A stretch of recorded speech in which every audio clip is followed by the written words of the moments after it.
It is instructive that at the time when the attack on Iran took place, there was a diplomatic effort, or there were diplomatic efforts which were being mediated in Saudi Arabia and within that particular environment with a view to convincing the Iranians that they ought not to use the uranium for non-peaceful purposes. And to the casual observers, like all of us, we thought that they were going on very well.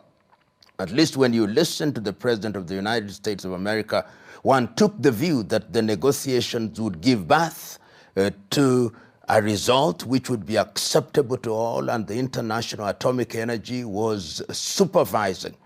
But for some reason, in what in the eyes of many appears to be a unilateral decision by the Israelis, but what we now know, had the nod of the United States of America, there is a conflagration which has resulted in a tit for tat and which is affecting populations. We have seen in the last one week the Israelis saying that they now have air domination over the whole of Tehran.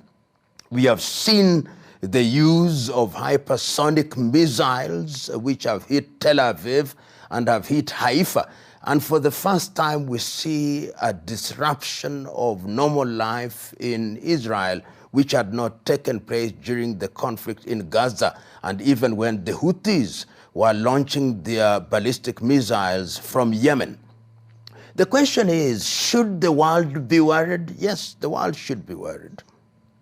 The world should be worried because there is a powder keg.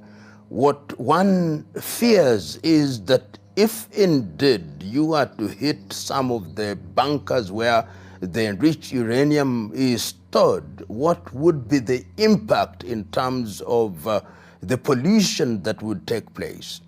Who else will be drawn into the conflict? Remember that the Tehran regime has a satellite, or what one would call client organization, that work with it or work for it. You talk about the Houthis, and that is in Yemen. You talk about the Hezbollah in Syria and in Lebanon. What will they do?